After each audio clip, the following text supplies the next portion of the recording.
अस्सलामु अलैकुम वरहमतुल्लाहि वबरकातुहू। प्यारे भाइयों, आज की अच्छी बात में एक बहुत ही अहम टॉपिक, जी बिल्कुल बहुत ही ज़्यादा अहम टॉपिक लेकर आया हूँ।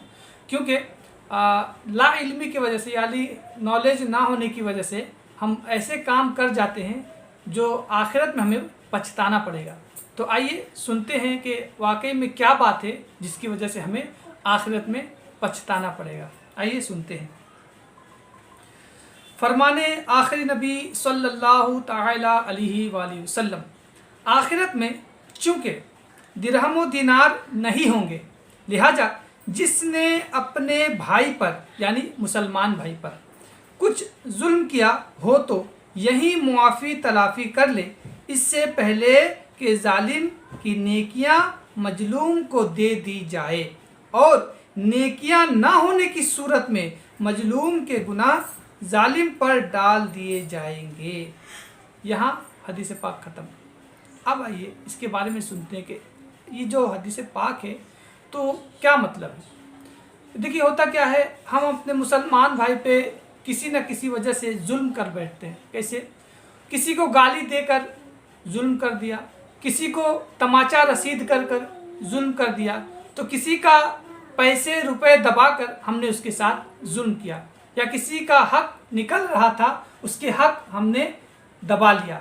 आजकल रिवाज चला है बहनों का हक ना देने का, तो ये भी फंसने का जरिया हो सकता है। और भी बहुत सारे ऐसी बातें हैं जो हम तवज्जो नहीं देते और अपने मुसलमान भाइयों बहनों के साथ जुल्म कर बैठते हैं, जिसकी वजह से हमें आखिरत में इसका सज़ा भुगतना पड़ेगा। क्या कि देखिए, यहाँ हमने दुनिया में किसी का भी हक मारा, कैसे ही, चाहे तमाचा मारकर, चाहे किसी का दिल दुखाकर, चाहे किसी का पैसा रुपया दबाकर, कि किसी का जगह ज़मीन या किसी वजह से किसी भी तरह से अगर उस पर जुल्म किया है तो दुनिया ही में मुआफ़ी और तलाफ़ी कर ले। मुआफ़ी यानी उससे मुआफ़ी मांग ले, और अगर उसका हक दबाया है तो उसे वापस कर ले, इसे तलाफ़ी कहते हैं। ठीक है, अगर आपने मुआफ़ी मांग ली, तलाफ़ी नहीं की और उसने, तो ये काम नहीं बनेगा। आपको मुआफ़ी भी मांगना होगा और उसकी तलाफ़ी। हाँ, अब कोई चीज़ आप उसका हक दबाए हैं या नुकसान किए हैं, अब अगर वो बंदा कहता है जाए मैंने उसको भी माफ़ किया तो फिर कोई बात नहीं है। अच्छा, अगर आपने मान लीजिए मुआफ़ी उससे नहीं मांगी, उसका दिल दुखाया था किसी मुसलमान का और उससे मुआफ़ी नहीं मांगी, किसी मुसलमान का हक दबाया था उससे माफ़ी नहीं मांगी, किसी पे जुल्म कर बैठा था किसी भी वजह से, जो मैंने आपको मिसालें दी, तो और भी कई सारी मिसालें हो सकती हैं और है भी। तो अगर हमने उससे मुआफ़ी तलाफ़ी नहीं की, क्या होगा? आखिरत में हमें उसका हक देना पड़ेगा, अल्लाह पाक उसका हक दिलाएगा। ठीक है, कैसे? तो वहाँ तो दिरहम दिनार यानी पैसे रुपए ये सब नहीं चलेंगे। क्या चलेगा? वहाँ पे नेकियां चलेगी।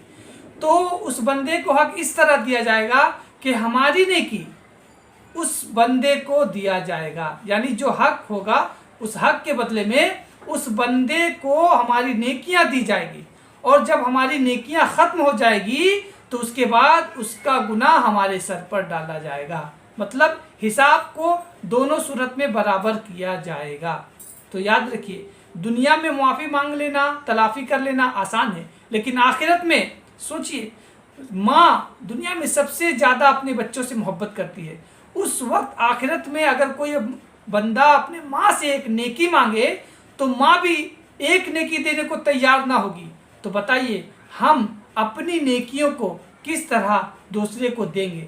और देना पड़ेगा। अगर हक है, किसी का हक हम पे निकलता है तो अल्लाह पाक नेकियां दिलवाएगा और आपको देना होगा। तो बताइए हमारा क्या बनेगा? उस वक्त हमें एक एक नेकी की ज़रूरत होगी। हम अपने माँ के पास जाएंगे, हम अपने वालिद साहब के पास जाएंगे, अपने दोस्तों यार के पास जाएंगे कि एक नेकी मिल जाए, लेकिन एक नेकी भी हमें नहीं मिलेगी। उस वक्त हमें ये नेकियां किसी और को यानी जिन पर जुल्म किया होगा उसे देना पड़ेगा। मैंने आपको जुल्म की मिसालें भी बताई।